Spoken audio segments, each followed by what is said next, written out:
महात्मा गांधी के प्रिय भजन वैष्णव जन ते तेने कहिए के रचयिता कौन है? शंकरदेव, मीराबाई, नामदेव या फिर नरसिंह मेहता। तो फ्रेंड्स अगर हम यहाँ पर बात करें तो यहाँ पर जो इसका राइट आंसर है वो है option number D, Narsinh Mehta. तो ऑप्शन डी यहाँ पर राइट आंसर है। नेक्स्ट है, साखी एवं संवद रचनाएं किस संत की हैं? कबीरदास, तुलसीदास, सूरदास या फिर रामानंद। तो फ्रेंड्स इसका राइट आंसर है ए, कबीरदास की है साखी, सबद और एक और है रामायणी। ठीक है। नेक्स्ट है, पानीपत का प्रथम युद्ध 1556 ईस्वी में किनके मध्य हुआ? बाबर इब्राहिम लोदी, बाबर राणा सांगा, गौरी जयचंद और गौरी और पृथ्वीराज चौहान के बीच। तो फ्रेंड्स बाबर और पानीपत के युद्ध की बात करें तो ये हुआ था बाबर और इब्राहिम लोदी का। जैसे मैंने आपको बताया था ना, लास्ट वंश कौन सा था दिल्ली का? वो था लोधी वंश। ठीक है, लेकिन लोधी वंश लास्ट था और उसके बाद जिसका वंश स्टार्ट हुआ था वो थे बाबर। ठीक है, तो इन दोनों में युद्ध हुआ था जिसमें लोधी वंश की हार हुई थी और वो उसकी मृत्यु हो गई थी। उसके बाद जो राजा ने राज्य किया वो था बाबर। तो इन दोनों के बीच युद्ध हुआ था, पानीपत का प्रथम युद्ध। ठीक है। नेक्स्ट है, भारत में मुगल वंश का संस्थापक था अकबर, हुमायूं, बाबर या फिर जहांगीर। तो फ्रेंड्स मुगल वंश के संस्थापक की बात करें तो मुगल वंश का जो संस्थापक था वो था बाबर, जो कि दिल्ली सल्तनत के बाद का टाइम पीरियड का है। उनकी मृत्यु के बाद बाबर ने किया, बाबर के बाद हुमायूं ने किया। इसकी भी पूरी एक प्रोसेस है जो कि मैंने आपको अपनी वीडियो में डिस्कस करी हुई है, तो आप वीडियोस को जरूर देखिए। नेक्स्ट है, किस शासक की मृत्यु पुस्तकालय की सीढ़ियों से गिरने के कारण हुई? बाबर, हुमायूं, जहांगीर या फिर फर्रुखसियर। तो फ्रेंड्स यहाँ पर अगर हम बात करें कि ऐसा कौन सा शासक था जिसकी पुस्तकालय की सीढ़ी से गिरने से मृत्यु हुई, तो वो थे हुमायूं। ठीक है, तो ऑप्शन बी राइट आंसर है। नेक्स्ट क्वेश्चन है, शेरशाह का प्रारंभिक नाम क्या था? जूना खां, शेर खां, हसन खां या फिर फरीद खां। तो फ्रेंड शेरशाह का जो प्रारंभिक नाम था वो था फरीद खां। तो ऑप्शन डी यहाँ पे हमारा राइट आंसर है। नेक्स्ट है, दिल्ली स्थित पुराना किला का निर्माण किसने करवाया था? हुमायूं ने, शेरशाह ने, शाहजहां ने या फिर औरंगजेब ने। तो फ्रेंड दिल्ली में स्थित जो पुराना किला है उसका निर्माण करवाया था शेरशाह ने। तो ऑप्शन बी यहाँ पे राइट आंसर है। नेक्स्ट क्वेश्चन पे आते हैं, शेरशाह का मकबरा कहाँ अवस्थित है? पटना, सीतामढ़ी, सासाराम या फिर रोहतासगढ़। तो फ्रेंड्स बात करें शेरशाह के मकबरे की तो ये मकबरा अगर हम बात करें कहाँ पे स्थित है तो ये है सासाराम में। तो ऑप्शन सी यहाँ पे राइट आंसर है। नेक्स्ट क्वेश्चन है, पानीपत का द्वितीय युद्ध कब हुआ था? 1536 ईस्वी में, 1556 में, 1750 में या फिर 1761 में। तो हम बात करें तो फ्रेंड्स यहाँ पे पानीपत का द्वितीय युद्ध हुआ था वो हुआ था 1556 ईस्वी में। तो ऑप्शन बी यहाँ पे राइट आंसर है। नेक्स्ट क्वेश्चन पे आते हैं, प्रसिद्ध हल्दी घाटी का युद्ध कब हुआ था?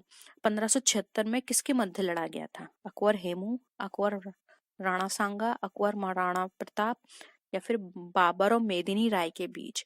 तो फ्रेंड्स बात करें हल्दी घाटी के युद्ध की जो कि 1576 में हुआ था, ये हुआ था अकबर और महाराणा प्रताप के बीच में। तो ऑप्शन सी यहाँ पे हमारा राइट आंसर है।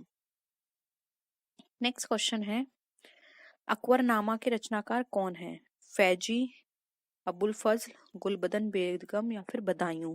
तो फ्रेंड्स अकबरनामा के रचनाकार जो है वो है अबुल फजल। तो ऑप्शन भी यहाँ पे राइट आंसर है।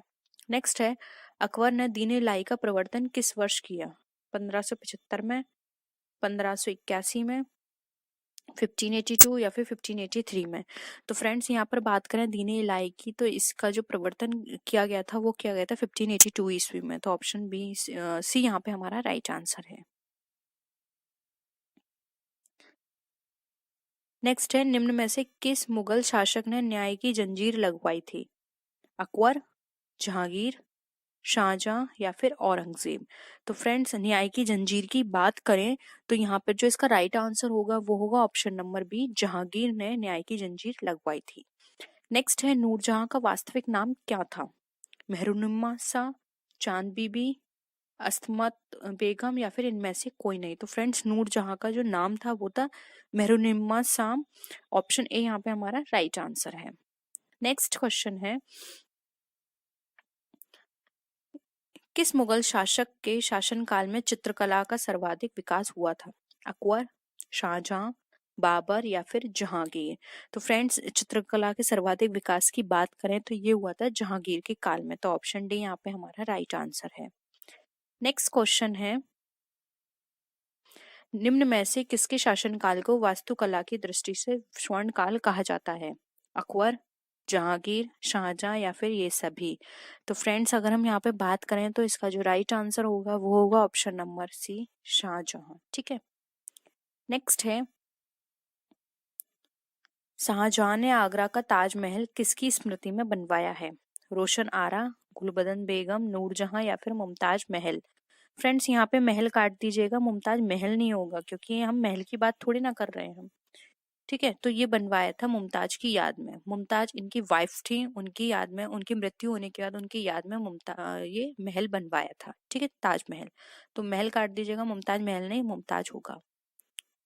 नेक्स्ट है, किस मुगल बादशाह ने हिंदुओं पर जजिया नामक कर लगाया? देखिए, अगेन फिर से रिपीट हो गया, इस तरह के क्वेश्चंस बहुत आते हैं।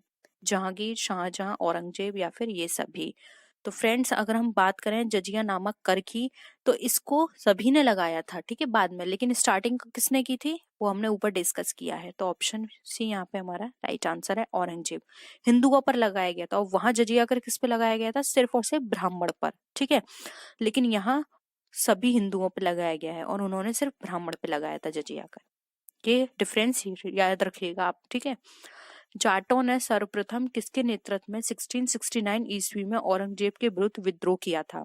गोकुल, राजाराम, चूड़ामन या फिर सूरजमल? तो फ्रेंड्स, हम इस क्वेश्चन की बात करें तो इसका जो राइट आंसर है वो है option number A, Gokul. Next question पे आते हैं, गुरु ग्रंथ साहिब का संकलन किस सिख गुरु ने किया है? गुरु नानक, गुरु अर्जुन देव, गुरु हर राय या फिर गुरु गोविंद सिंह?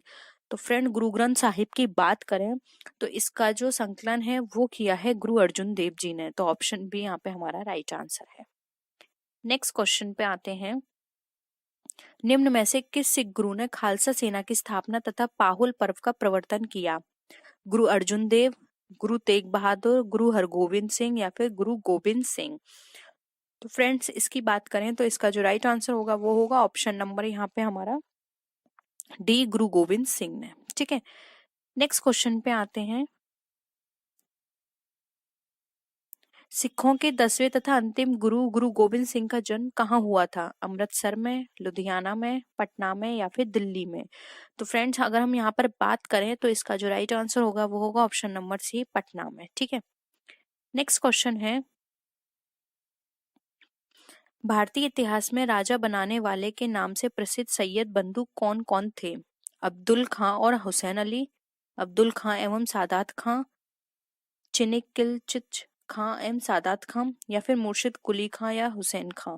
तो फ्रेंड्स, अगर हम यहाँ पे बात करें राजा बनाने वाले के नाम से प्रसिद्ध सैयद बंधु, तो वो थे हमारे अब्दुल खां और हुसैन खां। तो ऑप्शन ए आप पे आपका राइट आंसर है। नेक्स्ट क्वेश्चन पे आते हैं, किस मुगल शासक ने ईस्ट इंडिया कंपनी को बंगाल में व्यापार करने के विशेषाधिकार प्रदान किए? मोहम्मद शाह, फर्रुखार सियर, बहादुर शाह प्रथम या फिर अहमद शाह? तो फ्रेंड्स, ईस्ट इंडिया कंपनी को बंगाल में व्यापार करने का जो विशेषाधिकार प्रदान किया था वो किया था फर्रुखार सियर ने। तो ऑप्शन बी यहाँ पे हमारा राइट आंसर है। नेक्स्ट क्वेश्चन पे आते हैं, नादिर शाह ने 1739 ईस्वी में किस मुगल बादशाह के कार्यकाल में दिल्ली पर आक्रमण किया? फर्रुखसियर, अहमद द्वितीय, आलमगीर द्वितीय या फिर मोहम्मद शाह? तो फ्रेंड्स, अगर हम यहाँ पे बात करें तो इसका जो राइट आंसर होगा वो होगा option number D, Mohammad Shah. ठीक है। नेक्स्ट है, शिवाजी की राजधानी कहाँ अवस्थित थी?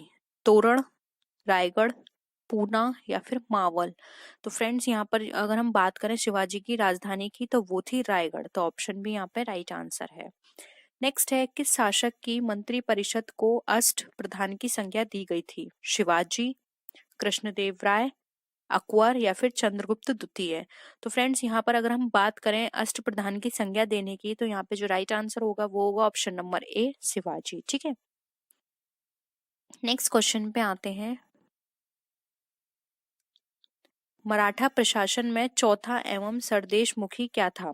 सेना का भाग, तोपखाना, एक प्रकार का कर या फिर पद।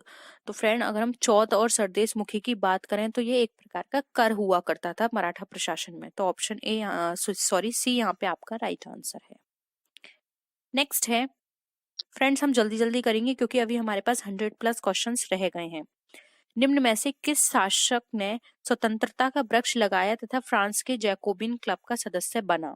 तो फ्रेंड्स अगर हम बात करें कि उन्होंने स्वतंत्रता का वृक्ष लगाया और फिर बाद में जैकोबिन क्लब का वो सदस्य भी बना, तो फ्रेंड्स इसका जो राइट आंसर है वो है option number B, Tipu Sultan. हम अब ऑप्शंस यहाँ पे डिस्कस नहीं करेंगे, डायरेक्ट आपको आंसर बताएंगे, ठीक है। हैदराबाद राज्य का संस्थापक कौन था?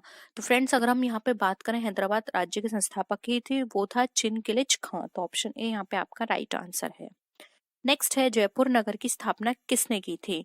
तो फ्रेंड जयपुर नगर की स्थापना की थी सवाई जयसिंह ने। तो ऑप्शन डी यहाँ पे आपका राइट आंसर है। नेक्स्ट है पानीपत का तृतीय युद्ध कब हुआ था और किसके मध्य लड़ा गया था? फ्रेंड्स ये बहुत पूछा जाता है, आप इनके टाइम पीरियड याद रखिए कि प्रथम कब हुआ था, द्वितीय कब हुआ था, तृतीय कब हुआ था, ये बहुत पूछा जाता है। फिर साथ में ये भी पूछा जाता है किन किन के बीच हुआ था। पानीपत के तीनों युद्ध आपको याद रखने हैं। तो ये फ्रेंड्स ये हुआ था मराठा और अफगान के बीच। तो ऑप्शन ए यहाँ पे राइट आंसर है। नेक्स्ट क्वेश्चन पे आते हैं, मयूर सिंहासन का निर्माण किसने करवाया था? फ्रेंड्स इसका जो राइट आंसर होगा वो होगा ऑप्शन नंबर सी, जहांगीर ने। नेक्स्ट है ग्रांड ट्रंक रोड का निर्माण किसने करवाया था? बहुत ही सिंपल क्वेश्चन है, बहुत ही आसान है। शेर शाह ने ग्रांड ट्रंक रोड का निर्माण करवाया था। नेक्स्ट क्वेश्चन है आईने अकबरी का रचयिता है? तो फ्रेंड्स आईने अकबरी का जो रचयिता है वो है अबुल फजल। तो ऑप्शन बी यहाँ पे राइट आंसर है। नेक्स्ट है पुरंदर की संधि किसके बीच हुई थी? तो फ्रेंड्स पुरंदर की संधि की बात करें तो ये हुई थी शिवाजी एवं राजा जय सिंह के बीच। तो ऑप्शन ए यहाँ पे हमारा राइट आंसर है। नेक्स्ट है मराठों के प्रथम पेशवा कौन थे? तो फ्रेंड्स मराठों के जो प्रथम पेशवा थे वो थे बालाजी विश्वनाथ। तो ऑप्शन ए यहाँ पे राइट आंसर है। नेक्स्ट क्वेश्चन है भारत में सर्वप्रथम आने वाले यूरोपीय व्यापारी कौन थे? तो फ्रेंड भारत में जो सर्वप्रथम यूरोपीय व्यापारी आए थे वो थे हमारे पुर्तगाली। तो ऑप्शन बी यहाँ पे राइट आंसर है। नेक्स्ट है भारत आने वाला सबसे पहला पुर्तगाली कौन था? तो फ्रेंड्स सबसे पहले जो पुर्तगाली भारत के अंदर आया था वो था वास्को डी गामा, जिसने हम ये भी बोल सकते हैं कि भारत की खोज की थी। तो ऑप्शन डी राइट आंसर है, ठीक है।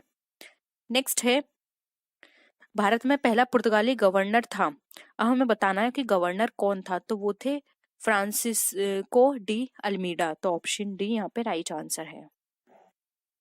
नेक्स्ट है डचों ने अपनी अपनी पहला कारखाना कहाँ स्थापित किया? तो फ्रेंड डचों ने जो पहला कारखाना स्थापित किया था वो किया था मसूलीपट्टनम में। तो ऑप्शन सी यहाँ पे हमारा राइट आंसर है।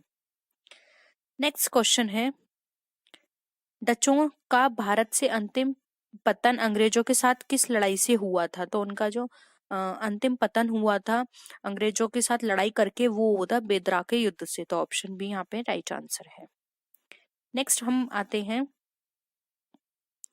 ईस्ट इंडिया कंपनी की स्थापना कब की गई थी? तो फ्रेंड्स बहुत ही सिंपल है, 1600 ईस्वी में ईस्ट इंडिया कंपनी की स्थापना की गई थी। नेक्स्ट है ब्रिटेन के सम्राट जेम्स प्रथम के द्वितीय के रूप में जहांगीर के दरबार में आने वाला यात्री कौन था? तो फ्रेंड्स वो था टॉमस रे। तो ऑप्शन बी राइट आंसर है। नेक्स्ट क्वेश्चन पे आते हैं ईस्ट इंडिया कंपनी को 3000 रुपए के बदले बंगाल में निशुल्क व्यापार करने का अधिकार कब प्राप्त हुआ था? तो फ्रेंड्स ये प्राप्त हुआ था 1717 ईस्वी में। तो ऑप्शन सी यहाँ पे राइट आंसर है। नेक्स्ट है अंग्रेजों ने सर्वप्रथम अपनी व्यापारिक कोठरी कहाँ स्थापित की थी? तो फ्रेंड्स उन्होंने अपनी कोठरी जो स्थापित की थी वो की थी सूरत में। तो ऑप्शन डी यहाँ पे हमारा राइट आंसर है। नेक्स्ट है कलकत्ता शहर की नींव किसने डाली थी? तो फ्रेंड्स कलकत्ता शहर की नींव डाली थी जाप चारनार्क ने। तो ऑप्शन ए राइट आंसर है हमारा। नेक्स्ट है भारत में फ्रांसीसियों ने पहली फैक्ट्री कहाँ स्थापित की थी? तो फ्रेंड्स फ्रांसीसियों ने जो फैक्ट्री स्टार्ट की थी वो की थी सूरत में। तो ऑप्शन बी यहाँ पे हमारा राइट आंसर है। नेक्स्ट क्वेश्चन है यूरोपीय व्यापारियों की प्रारंभ में किसके व्यापार में अधिक रुचि थी? तो जो यूरोपीय व्यापारी थे उनकी प्रारंभ में अगर हम रुचि की बात करें तो उनकी थी मसालों में। तो ऑप्शन ए राइट आंसर है। नेक्स्ट क्वेश्चन है, यूरोपीय व्यापारियों के भारत आगमन का सही क्रम कौन सा है? तो हमें बताना है किस क्रम में वो आए थे। तो सबसे पहले आए थे पुर्तगाली, फिर आए थे ब्रिटिश, फिर आए थे डच, फ्रेंच, फिर डेन। तो आपको सिर्फ ये याद रखना है, उसके बाद आप खुद ही एलिमिनेट कर देंगे। ठीक है, तो बस आप इसको याद रखिए। नेक्स्ट है, वह पुर्तगाली कौन था जिसने गोवा पर अधिकार किया था? ठीक है, तो हमें बताना है पुर्तगाली, तो वो था अल्फांसो डी अलुबुर्ग। तो ऑप्शन बी यहाँ पे हमारा राइट आंसर है। नेक्स्ट क्वेश्चन पे आते हैं, भारत तक पहुंचने के समुद्री मार्ग की खोज की गई थी, वो किसने की थी? तो वो पुर्तगालियों द्वारा हुई थी, जो कि वास्को डी गामा थे। ठीक है, नेक्स्ट है, ईस्ट इंडिया कंपनी ने भारत में अपनी पहली फैक्ट्री कहाँ स्थापित की थी? तो अगेन हम वही क्वेश्चन रिपीट होकर आ गया, तो उन्होंने स्थापित की थी सूरत में। नेक्स्ट है, प्लासी का युद्ध कब हुआ? फ्रेंड्स, हम कोशिश करेंगे कि एक पर्टिकुलर वीडियो बना दें इंपॉर्टेंट युद्ध के ऊपर, तो आपको एक आइडिया लग जाएगा कि कौन कौन से युद्ध है जो आपके एग्जाम में पूछे जाते हैं। ठीक है, प्लासी का जो युद्ध हुआ था वो हुआ था 1757 ईस्वी में। ठीक है, तो ऑप्शन ए यहाँ पे राइट आंसर है। नेक्स्ट है, बक्सर का युद्ध कब हुआ? तो फ्रेंड्स, बक्सर का युद्ध हुआ था 1764 ईस्वी में। तो ऑप्शन बी राइट आंसर है। नेक्स्ट है, वास्को डी गामा भारत कब आया था? तो फ्रेंड्स, वास्को डी गामा जो भारत आया था वो आया था 1757 ईस्वी में। तो ऑप्शन बी यहाँ पे राइट आंसर है। नेक्स्ट क्वेश्चन है, कर्नाटक युद्ध किन किन के मध्य लड़ा गया? तो फ्रेंड्स, कर्नाटक युद्ध लड़ा गया था अंग्रेज व फ्रांसीसी के बीच। तो ऑप्शन ए यहाँ पे राइट आंसर है। नेक्स्ट है, प्लासी का युद्ध 1757 ईस्वी में किसके मध्य लड़ा गया था? तो फ्रेंड्स, ये लड़ा गया था सिराजुद्दौला एवं अंग्रेज के बीच। तो ऑप्शन सी यहाँ पे आपका राइट आंसर है। नेक्स्ट क्वेश्चन है, मीर कासिम ने अपनी राजधानी मुर्शिदाबाद से हटकर कहाँ स्थानांतरित की थी? तो फ्रेंड, मीर कासिम ने अपनी राजधानी मुर्शिदाबाद से मुंगेर बनाया था। तो ऑप्शन ए यहाँ पे राइट आंसर है।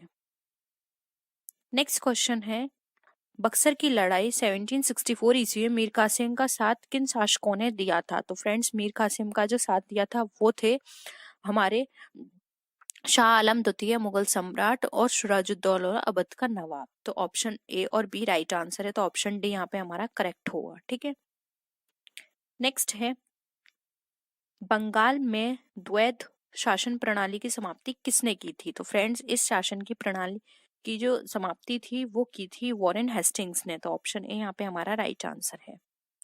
नेक्स्ट है, फ्रेंड्स, ये बहुत ही इंपॉर्टेंट क्वेश्चन है, स्थायी बंदोबस्त ये किसने लागू किया था? तो फ्रेंड्स, स्थायी बंदोबस्त लागू किया था लॉर्ड कॉर्नवालिस ने। तो ऑप्शन सी यहाँ पे राइट आंसर है। फ्रेंड्स, अगर आप चाहते हैं कि लॉर्ड के ऊपर हम बहुत ही इंपॉर्टेंट जो क्वेश्चंस हैं वो प्रिपेयर करें, तो आप नीचे कमेंट सेक्शन में जरूर बताइएगा। जो भी इंपॉर्टेंट लॉर्ड्स हैं उनके ऊपर हम एक क्वेश्चन बनाएंगे, लॉर्ड वायसराय और इन सब के ऊपर कि इन्होंने क्या क्या काम किए। नेक्स्ट है, बंगाल का प्रथम गवर्नर जनरल कौन था? तो फ्रेंड्स, अगर हम यहाँ बात करें बंगाल के प्रथम गवर्नर जनरल की, तो फ्रेंड्स यहाँ पर जो राइट आंसर होगा वो होगा option number B, Warren Hastings. Next question है, भारत का प्रथम गवर्नर जनरल कौन था? तो फ्रेंड्स, भारत का जो प्रथम गवर्नर जनरल है वो है लॉर्ड विलियम बेंटिक। तो ऑप्शन डी यहाँ पे राइट आंसर है। फ्रेंड्स, आई होप ये आपको क्लियर हो रहा होगा, क्योंकि मैं आप ऑप्शन रिपीट नहीं कर रही हूँ, क्योंकि मुझे बोलने में भी प्रॉब्लम हो रही है और इससे आपका टाइम भी वेस्ट हो रहा है। और आप लोग रिक्वेस्ट भी करते हैं कि मैं ऑप्शन ना बोल के सिर्फ आंसर बताऊं, और अगर आपको लगता है कि ये आइडिया ठीक नहीं है, मैं ऑप्शंस भी बोलूं, तो आप प्लीज कमेंट सेक्शन में एक बार बता दीजिएगा। नेक्स्ट है, सहायक संधि पर हस्ताक्षर करने वाला पहला शासक था? तो फ्रेंड्स, सहायक संधि पर जिसने हस्ताक्षर किए थे वो पहला शासक था हैदराबाद का निजाम। तो ऑप्शन ए यहाँ पे हमारा राइट आंसर है। समूहवाचक संज्ञा का उदाहरण बताइए। तो आपको बताना है समूहवाचक संज्ञा का कौन सा उदाहरण है, गुलाब, अंगूर, पौधे या चावल? तो फ्रेंड्स, पौधे यहाँ पर आप गुलाब, ये बिल्कुल ही अलग है। गुलाब, एक गुलाब को बताया गया है, यहाँ पे समूह के बारे में नहीं बताया गया। चावल, यहाँ भी चावल, एक चावल भी हो सकता है। ठीक है, पौधे की बात करें तो फ्रेंड्स, पौधे यहाँ पर बहुवचन की बात की जा रही है, लेकिन यहाँ पर किसी एक ग्रुप को नहीं बता रहे हैं वो, जबकि अगर अंगूर की बात करें तो ये पूरे समूह को बताते हैं हम। तो ऑप्शन बी यहाँ पे हमारा क्या हो जाएगा, राइट आंसर हो जाएगा। नेक्स्ट है लड़का दौड़ता है, इस वाक्य में लड़का किस संज्ञा का उदाहरण है, व्यक्तिवाचक, जातिवाचक, भाववाचक या फिर समूहवाचक। तो फ्रेंड्स लड़का दौड़ता है, तो ये लड़का जो है वो एक जाति को बताता है, तो ऑप्शन बी यहाँ पे हमारा राइट आंसर है। नेक्स्ट क्वेश्चन पे आते हैं, जिस संज्ञा में अनेक वस्तुओं तथा प्राणियों के समूह का बोध होता है उसे क्या कहते हैं, जातिवाचक संज्ञा, व्यक्तिवाचक संज्ञा, समूहवाचक संज्ञा या फिर भाववाचक संज्ञा। तो फ्रेंड्स जिस संज्ञा से अनेक वस्तु प्राणी के समूह का बोध होता है उसको हम बोलते हैं समूहवाचक संज्ञा। तो ऑप्शन सी यहाँ पे हमारा राइट आंसर है। नेक्स्ट है द्रव्यवाचक संज्ञा, शराब को जातिवाचक संज्ञा में परिवर्तित करने से क्या शब्द बनता है, शराबी, मैखाना, शराब, शराब पान या फिर शरबत। तो फ्रेंड्स यहाँ पे द्रव्यवाचक जो शराब है उसको हमें एक जाति में बदलना है, तो जब हम उसको जाति में बदल देंगे तो वो एक जाति को रिप्रेजेंट करेगा जिसको बोला जाता है शराबी। तो ऑप्शन ए यहाँ पे हमारा राइट आंसर है।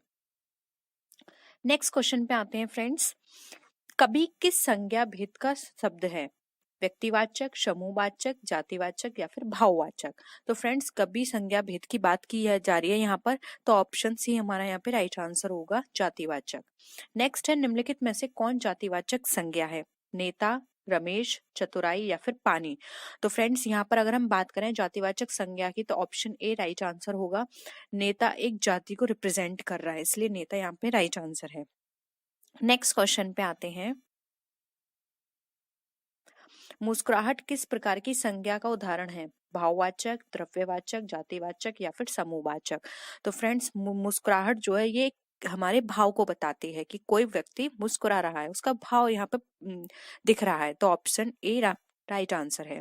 नेक्स्ट है चोर किस संज्ञा का उदाहरण है, जातिवाचक है, भाववाचक है, समूहवाचक है या फिर व्यक्तिवाचक है। तो फ्रेंड्स यहाँ पे चोर जो है वो एक जाति को बता रहा है, तो ऑप्शन ए राइट आंसर है। नेक्स्ट है मित्रता किस संज्ञा का उदाहरण है, भाववाचक, जातिवाचक, समूहवाचक या फिर द्रव्यवाचक। तो फ्रेंड्स यहाँ पे मित्रता जो है वो एक भाव को बताती है, तो ऑप्शन ए यहाँ पे हमारा राइट आंसर है। आई होप फ्रेंड्स आपको ये सारे क्लियर हो रहे होंगे आंसर्स, क्योंकि ये बहुत ही सिंपल है, आप इनका 2 से 3 बार रिवीजन करेंगे तो आपको इजिली ये क्लियर हो जाएंगे। नेक्स्ट है निम्नलिखित में से कौन जातिवाचक संज्ञा का उदाहरण है, महात्मा गांधी, ईश्वर, पानी या उदारता। तो फ्रेंड्स यहाँ पर महात्मा गांधी जो है पर्टिकुलर एक पर्सन का नाम है, ऐसा नहीं है महात्मा गांधी बोलेंगे तो बहुत सारे लोग वहां पे रिप्रेजेंट होंगे। उसी तरह से पानी सिर्फ पानी है, ये नहीं है कि बहुत सारे पानी होते हैं वो उसको रिप्रेजेंट करे। उदारता भी भाववाचक का है। यहाँ पे हमसे जाति पूछी गई है तो फ्रेंड्स ईश्वर एक जाति में आता है, क्योंकि हम बात करें तो ईश्वर अल्लाह है, भगवान है, तो ये ईश्वर जो है वो जिसमें भी हम विश्वास रखते हैं हम उनको ईश्वर मानते हैं। अब वो कोई भी हो सकता है, यानी जिसमें हम विश्वास रखते हैं, जिनके प्रति हमारी आस्था है, तो एक क्या है, एक जाति को बता रहा है। तो ऑप्शन बी यहाँ पर हमारा राइट आंसर है।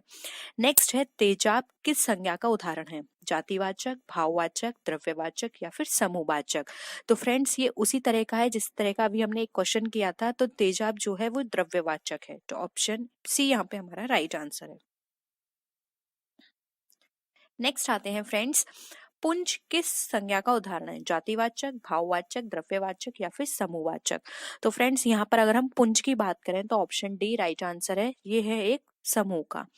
नेक्स्ट है मूर्खता किस संज्ञा का उदाहरण है, भाववाचक, जातिवाचक, व्यक्तिवाचक या फिर समूहवाचक। तो फ्रेंड्स मूर्खता जो है ये हमारे भाव को बताती है, तो ऑप्शन यहाँ पर ए हमारा राइट आंसर हो जाएगा।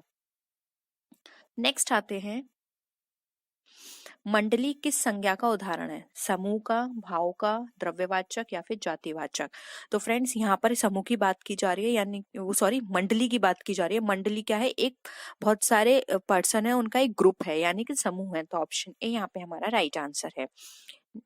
नेक्स्ट है निम्नलिखित में से कौन भाववाचक संज्ञा है, अपनापन, गांधी, बाजार या फिर पटना। तो फ्रेंड्स भाववाचक की यहाँ पर बात की जाए तो ऑप्शन ए राइट आंसर है। अपनापन जब हम दिखाते हैं तो वहां पे भाव आता है हमारा, जबकि गांधी, बाजार और पटना में ऐसा कुछ भी हम यहाँ पर हमें देखने को नहीं मिलता है, इसलिए ए हमारा राइट आंसर हो जाएगा। नेक्स्ट है निम्नलिखित में से कौन व्यक्तिवाचक संज्ञा है, ताजमहल, मंडल, सोना या फिर लड़ाई। तो फ्रेंड्स यहाँ पर अगर हम व्यक्तिवाचक की बात करें तो यहाँ पर ताजमहल जो है वो एक व्यक्ति को रिप्रेजेंट कर रहा है, एक पर्सन को बता रहा है। तो ऑप्शन यहाँ पे हमारा ए राइट आंसर हो जाएगा।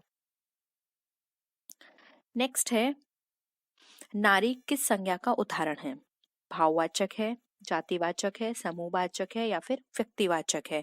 तो फ्रेंड्स नारी जो है वो एक जाति को बताई जा रही है। उस नारी में कोई भी नारी हो सकती है, मतलब एक पर्टिकुलर ये एक जाति है जिसके अंदर बहुत सारी नारी हैं। तो यहाँ पर जो ऑप्शन बी होगा हमारा राइट आंसर होगा। नेक्स्ट है, रुकावट किस प्रकार की संज्ञा है? जातिवाचक है, व्यक्तिवाचक है, भाववाचक है या फिर समूहवाचक है? तो फ्रेंड्स रुकावट में यहाँ पे एक भाव प्रतीत हो रहा है, तो ऑप्शन से यहाँ पे हमारा क्या हो जाएगा? राइट आंसर हो जाएगा। नेक्स्ट है, निम्न में से कौन जातिवाचक संज्ञा है? हिमालय, राधा, गंगा या फिर तारा? तो फ्रेंड्स यहाँ पर अगर हम बात करें तो जातिवाचक संज्ञा है तारा, क्योंकि तारा एक तारा होता है, उसमें बहुत सारे तारे उसको रिप्रेजेंट करते हैं। तो ऑप्शन डी यहाँ पे राइट आंसर है। गंगा एक ही गंगा होती है, हिमालय एक ही हिमालय, और राधा पर्टिकुलर एक राधा है। ठीक है, यहाँ पे बहुत सारी राधा को ये रिप्रेजेंट नहीं कर रही है, इसलिए ऑप्शन डी हमारा राइट आंसर होगा। नेक्स्ट क्वेश्चन पे आते हैं, निम्न में से भाववाचक संज्ञा कौन सी है? लड़की, गंगा, सुंदरता या फिर गाय? तो फ्रेंड्स अगर यहाँ पर हम बात करें तो सुंदरता भाव को बता रही है, तो ऑप्शन सी राइट आंसर है।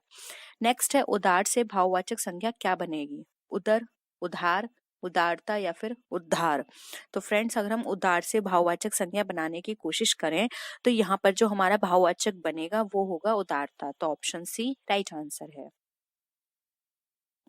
नेक्स्ट क्वेश्चन पे आते हैं फ्रेंड्स, पीतल किस संज्ञा का उदाहरण है? द्रव्यवाचक है, जातिवाचक है, व्यक्तिवाचक है या फिर समूहवाचक है? तो फ्रेंड्स पीतल जो है हमारा राइट आंसर होगा इसका ए, द्रव्यवाचक है। नेक्स्ट है, शिव किस संज्ञा का उदाहरण है? तो फ्रेंड्स यहाँ पर बात की जाए ऑप्शंस की तो व्यक्तिवाचक है, जातिवाचक है, समूहवाचक है या फिर भाववाचक है? तो फ्रेंड्स यहाँ पर शिव के बारे में पूछा जा रहा है, तो शिव एक व्यक्तिवाचक संज्ञा का उदाहरण है, तो ऑप्शन ए राइट आंसर है। नेक्स्ट है, बंदर किस प्रकार की संज्ञा है? भाववाचक, जातिवाचक, समूहवाचक या फिर द्रव्यवाचक? तो फ्रेंड्स यहाँ पे जो राइट आंसर होगा इसका वो होगा ऑप्शन नंबर बी, ये एक जाति को रिप्रेजेंट कर रहे हैं। नेक्स्ट है, कामता प्रसाद गुरु को हिंदी का पाणिनि कहा जाता है, या पाणिनि किस प्रकार की संज्ञा है? व्यक्तिवाचक, भाववाचक, समूहवाचक या फिर जातिवाचक? तो फ्रेंड्स यहाँ पर इसका जो राइट आंसर हो जाएगा वो होगा ऑप्शन नंबर बी, ये वहां उसका भाव बता रहे हैं, उनकी विशेषता बता रहे हैं, तो ऑप्शन बी यहाँ पे हमारा राइट आंसर होगा। नेक्स्ट क्वेश्चन पे आते हैं फ्रेंड्स, इस तरह से स्टेटमेंट में आपसे नहीं पूछा जाएगा, आपसे टू द पॉइंट पूछा जाएगा, जैसे कि एक वर्ड दे दिया, इसमें कौन सी संज्ञा है। ये स्टेटमेंट आपको समझाने के पर्पज से इस तरह से नहीं आएंगे। समुद्रगुप्त भारत का नेपोलियन था, यह नेपोलियन किस प्रकार की संज्ञा का उदाहरण है? व्यक्तिवाचक, जातिवाचक, भाववाचक या फिर समूहवाचक? तो फ्रेंड्स यहाँ पर जो राइट आंसर होगा वो होगा ऑप्शन नंबर सी, भाववाचक। नेक्स्ट है, पंजाबी किस संज्ञा का उदाहरण है? व्यक्तिवाचक, भाववाचक, जातिवाचक या फिर समूहवाचक? तो फ्रेंड्स यहाँ पर पंजाबी संज्ञा के बारे में पूछा गया है कि किसका उदाहरण है, तो राइट आंसर हो जाएगा ये एक व्यक्तिवाचक है, क्योंकि ये एक व्यक्ति को बताती है, तो पंजाबी यहाँ पर ऑप्शन ए राइट आंसर है। नेक्स्ट है, बाजार से किस संज्ञा का बोध होता है? भाववाचक, समूहवाचक, जातिवाचक या फिर व्यक्तिवाचक? तो फ्रेंड्स यहाँ पर जो इसका राइट आंसर होगा वो होगा ऑप्शन नंबर बी, समूहवाचक का, क्योंकि बाजार के अंदर बहुत सारी चीजें होती हैं, बहुत सारी शॉप होती हैं, और बाजार ये एक जाति को रिप्रेजेंट कर रहा है शब्द, बहुत सारे बाजार हो सकते हैं, तो ऑप्शन बी यहाँ पे राइट आंसर है। नेक्स्ट है, चतुर से भाववाचक संज्ञा का शब्द नहीं बनेगा। चतुरी, चतुराई, चातुर्य या फिर चतुरता? तो यहाँ पर अगर हम बात करें तो फ्रेंड चतुरी से नहीं बनेगा, इससे चतुराई बन सकता है, चातुर्य बन सकता है, चतुरता बन सकता है, लेकिन ए जो ऑप्शन है चतुरी, ये नहीं बनेगा, इसलिए ऑप्शन ए राइट आंसर है हमारा। फ्रेंड्स आज की वीडियो का हमारा ये लास्ट क्वेश्चन है, गीता किस संज्ञा का शब्द है? व्यक्तिवाचक है, समूहवाचक है, जातिवाचक है या फिर द्रव्यवाचक है।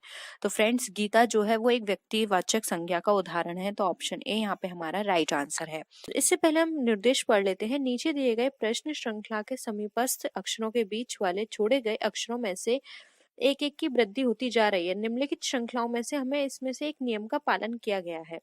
तो किसमें एक ही नियम का पालन किया गया है, हमें वो देखना है। तो देखिए फ्रेंड्स यहाँ पर हमें दे रखा है ACFJN, तो एक बार लिख के देख लेते हैं।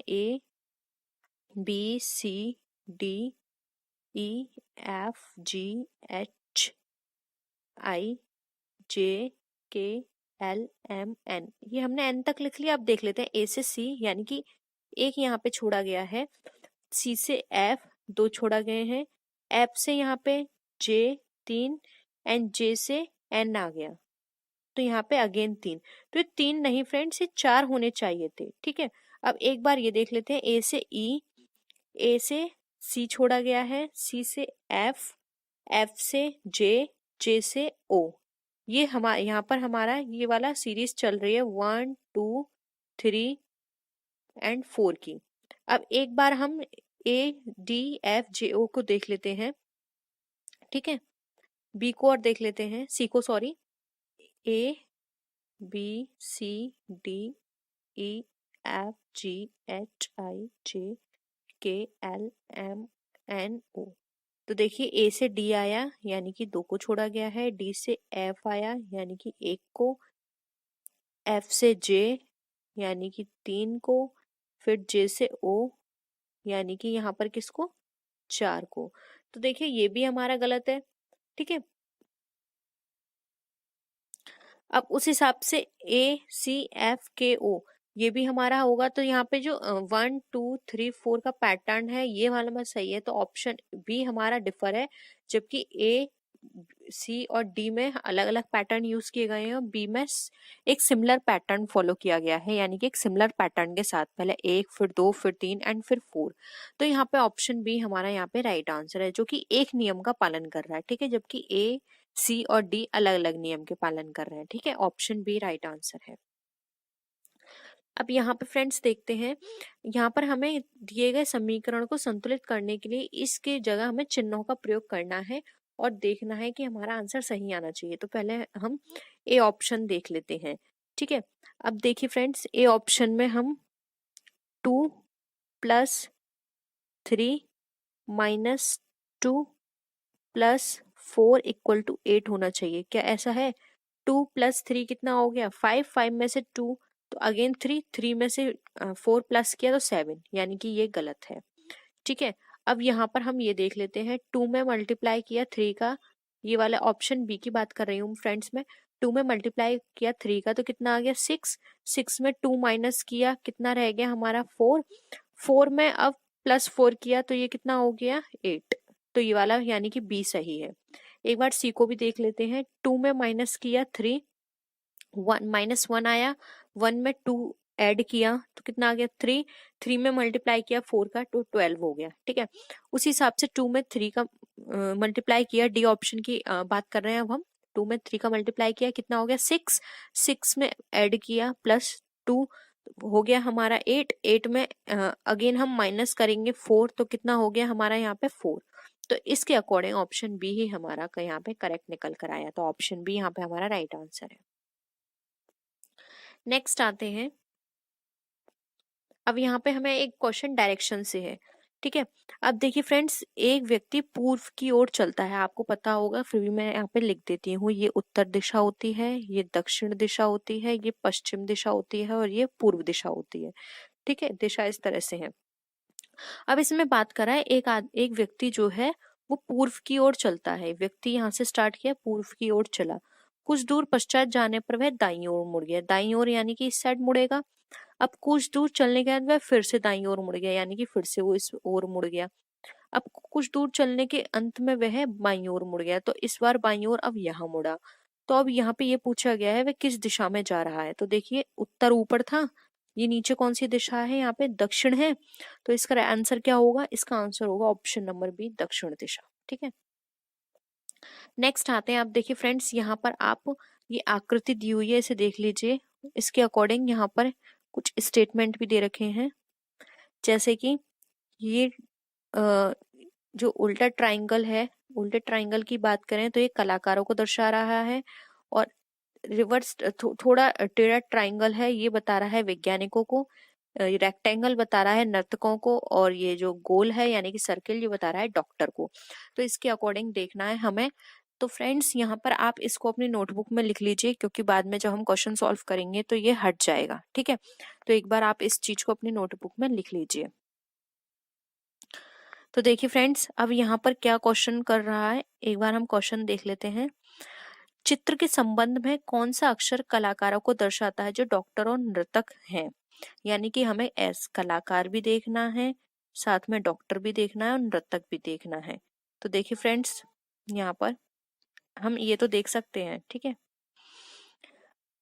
यानी कि फ्रेंड्स हमें यहाँ पर एक तरह से मैं आपको यहाँ पे और लिख के बता देती हूँ, कलाकार यानी कि इसमें भी आना चाहिए हमारी चीज, और जो हमें डॉक्टर नर्तक भी बता रहा है यानी कि इसमें भी आना चाहिए रेक्टेंगल में, और यहाँ पर हमारा सर्किल में भी। तो देखिए क्या क्या निकल कर आ रहा है हमारा।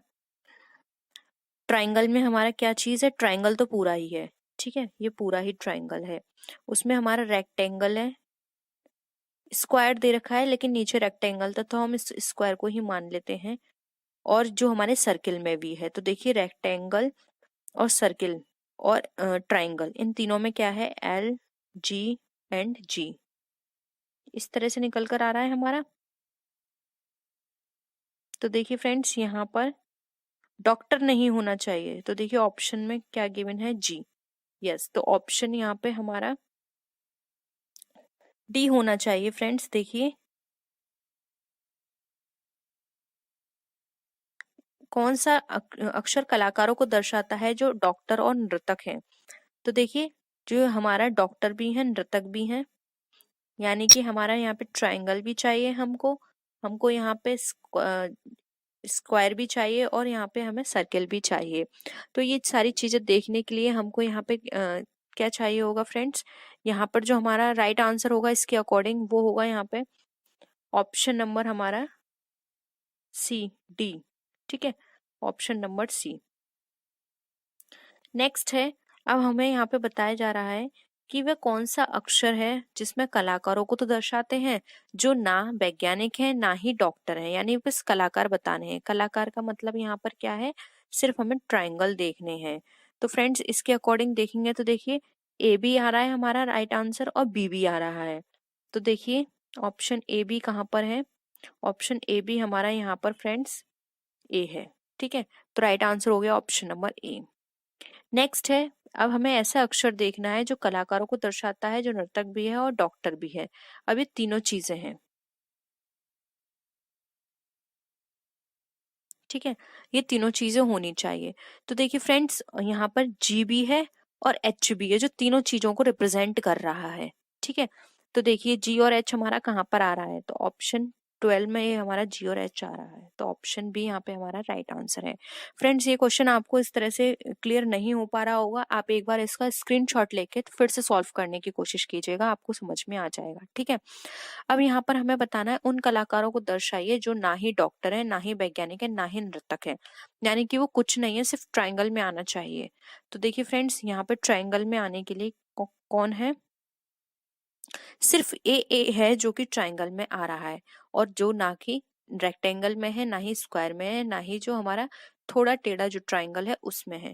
तो देखिए यहाँ पे ट्राइंगल की बात करें तो ये यहाँ पर यहाँ ये ए आ रहा है, यहाँ ये ए आ रहा है, यहाँ ये ए आ रहा है, तो ऑप्शन ए होना चाहिए इसका, ठीक है।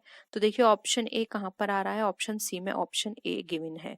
तो देखिए ऑप्शन सी यहाँ पे हमारा राइट आंसर है ए।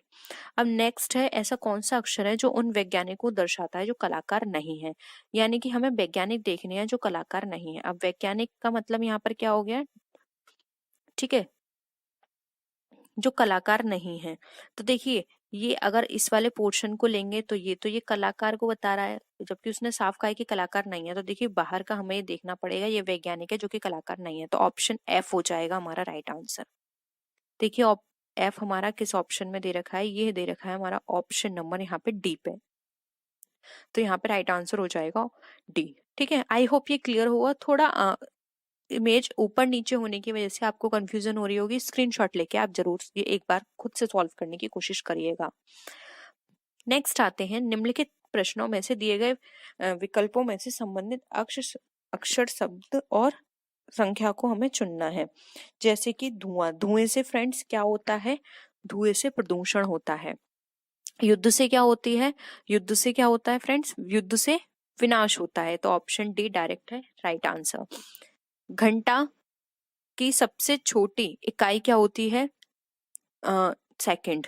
और तृतीयक की सबसे छोटी इकाई क्या होगी, प्राथमिक। तो ऑप्शन सी यहाँ पे राइट आंसर है। ठीक है, अब देख लेते हैं ये किस तरह से मैच किया गया है। यहाँ लिख लेते हैं BEJ ठीक है। अब BEJ का प्लेस देखिए, बी किस पे आता है 2 पर, ई किस पर आता है ABCDE यानी कि 5 पर, जे किस पर आता है EFGHIJ यानी कि 8 पर, जे के L J H sorry friends यहाँ पे एच जे है, ABCDEFGH एच होना चाहिए था, लेकिन फ्रेंड्स यहाँ पर इन्होंने जे दे रखा है। ठीक है, और अगर हम जे करते हैं HIJ ABCDEFGHIJ, तो ये क्या होना चाहिए, 10 हो गया और ये 11। ठीक है, तो यहाँ पे ये क्वेश्चन ही गलत है एक तरह से। 2 5 देख लेते हैं, चलो YVSP। अब Y का जो प्लेस क्या होता है, लास्ट से 2 आता है ये भी। और अगर देखें ZW ऐसे करते हैं PQRSTUVW XYZ, ये 1 ये 2 ये 3 4 5 6 यानी कि V क्या हो गया 5, S क्या हो गया 6 7 8, S8, P हमारा क्या हो गया 8 9 10 11, P11 हो गया। तो फ्रेंड्स अगर हम यहाँ देखें तो ये हमारा 8H होना चाहिए था। ठीक है, तो हो सकता है क्वेश्चन में गड़बड़ हो, हम इसको H मान के सॉल्व करते हैं। ठीक है, हम इसको 8 करते हैं और ये H है हमारा। तो देख लीजिए एक बार हम इसको अच्छे से कर लेते हैं। क्या है हमारा BEHK, B किस पे था 2 पर, E पर था 5, H पर था 8 और K पर था हमारा 11। उसी हिसाब से YVSP 2 5 8 और ये क्या हो गया 11। अब उसी तरह से CFIL कर लेते हैं। CFIL, C हमारा कितने पर आता है 3 पर, F हमारा कितने पर आता है 6 पर, I हमारा कितने पर आता है 9 पर और L हमारा कितने पर आता है 12 पर। अब उसी तरह से लास्ट से देख लेते हैं, लास्ट से 3 नंबर पर क्या आता है X, 6 नंबर पे क्या आता है, 6 की बात करें तो अभी हमने लिखा था तो U आया था हमारा। 9 की बात करें तो 9 पर आया था R, और 12 की बात करें तो 12 पर आया था हमारा O। ठीक है, तो ये होना चाहिए XURO। तो देखिए ऑप्शन सी XURO है, लेकिन यहाँ पे क्वेश्चन हमारा जे दे रखा है, हमने एच मान के सॉल्व किया है। तो फ्रेंड्स ये क्वेश्चन जो है ये गलत है, क्योंकि इसकी मैंने आंसर देखी थी एग्जामिनर की, तो वहां पर इसको क्वेश्चन को सबको मार्क्स दिया गया था क्योंकि ये क्वेश्चन ही गलत था। ठीक है, तो इस हिसाब से आप यहाँ पे सी ऑप्शन करिएगा और इसकी ये ट्रिक है। आई होप ये भी क्वेश्चन आपको क्लियर हुआ होगा। नेक्स्ट क्वेश्चन पे आते हैं, ADHM। अब ADHM देख लेते हैं। ADHM, पहले इनके आप जो रियल नंबर है वो लिखा करिए, क्योंकि कई बार ऐसा होता है रियल नंबर भी दे देते हैं और कई बार ये खुद से भी नंबर अलोकेट कर देते हैं। ठीक है, तो पहले रियल देखना है। इसका 1 होता है, इसका 4 होता है, H का क्या होता है, H का होता है यहाँ पर 8 और यहाँ पे M में होता है 13। अब देख लेते हैं ZWSN, अगेन लास्ट से 1 होता है, ये 4 होता है, ये 8 होता है और ये 13। ठीक है, अब यहाँ पर हम देख लेंगे CFJO यानी कि 3, ये F है 6 10 और O 15 होता है। तो इसका लास्ट देखेंगे 3 पर क्या आ गया X, 6 पर क्या आता है, 6 पर आता है हमारा U, 10 पर आता है हमारा Q और 15 नंबर पर लास्ट से आएगा हमारा L। तो XUQL होना चाहिए, XUQL। देखिए ऑप्शन सी हमारा राइट आंसर है। ठीक है, ये इस तरह से सॉल्व होगा। आई होप ये भी क्लियर हुआ होगा। अब एक नंबर सीरीज कर लेते हैं। 5, 36, 6 से क्या आएगा। अब 5 36 है तो 6 से देखिए क्या आएगा। देखिए फ्रेंड्स, ऑप्शंस में अगर हम इस तरह से करते हैं 5 इंटू, डायरेक्ट हम इसी तरह से करते हैं क्योंकि 5 के टेबल में हमारा 36 के आसपास की डिजिट आती है। क्या आती है, 5 6 क्या होता है 30।